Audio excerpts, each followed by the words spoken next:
outside of gamer types, most people remember the GameCube as the symbol of a disappointing era for Nintendo, if they remember the system at all. But for me, that system was anything but a disappointment. I loved the GameCube. I loved the form factor, I loved the controller, I loved the handle.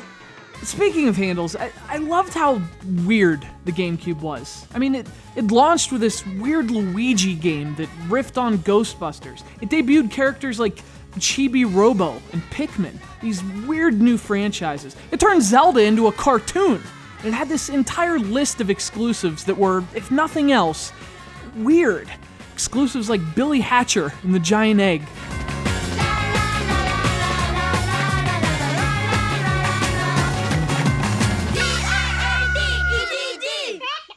So this game came from the same people who brought you games like Samba de Amigo, Choo Choo Rocket, and something called Sonic the Hedgehog. Never heard of it. Nonetheless, this Sonic team certainly had a pedigree for these bright, colorful, and really eccentric ideas. And in Billy Hatcher, that's as clear as day. A sunny day with 35 rainbows and cascades of falling fruit in the sky.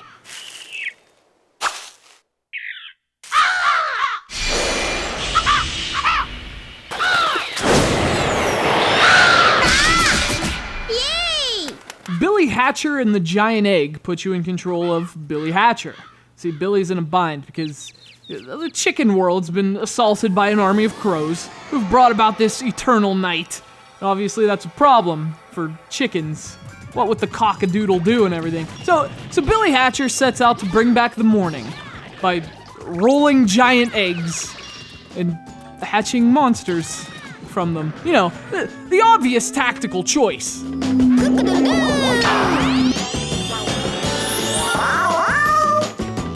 So what all that boils down to in terms of gameplay is this amalgamation of SEGA things. Take the physics-based experience of Monkey Ball, add the high-speed rolling attacks and the rails, you know, from Sonic, and throw in some chickens. Man, the GameCube was so weird.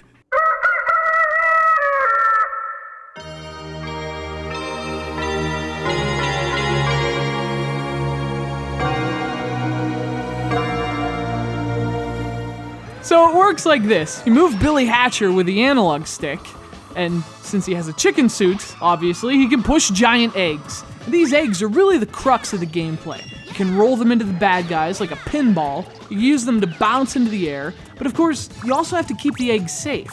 And that means not falling off ledges, and not letting enemies smash it. And as you crush enemies, they leave behind little pieces of fruit. And if you can roll your egg over the fruit, your egg starts to grow.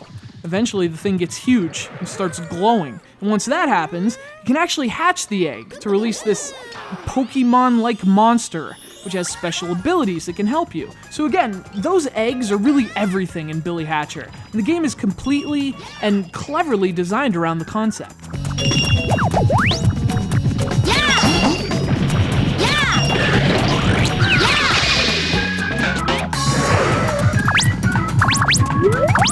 Of course, with that comes a lot of complexity. And that's the interesting thing about Billy Hatcher. This may look like a silly kids game, but it's actually a brilliant action puzzler more than anything. One that takes serious skill to play.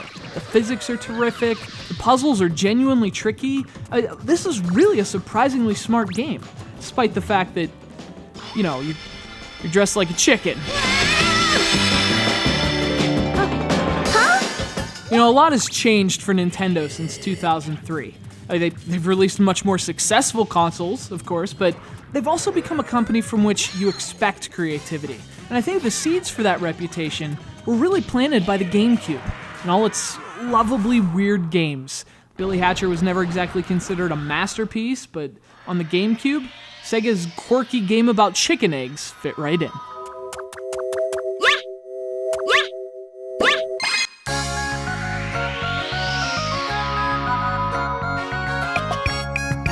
Good morning!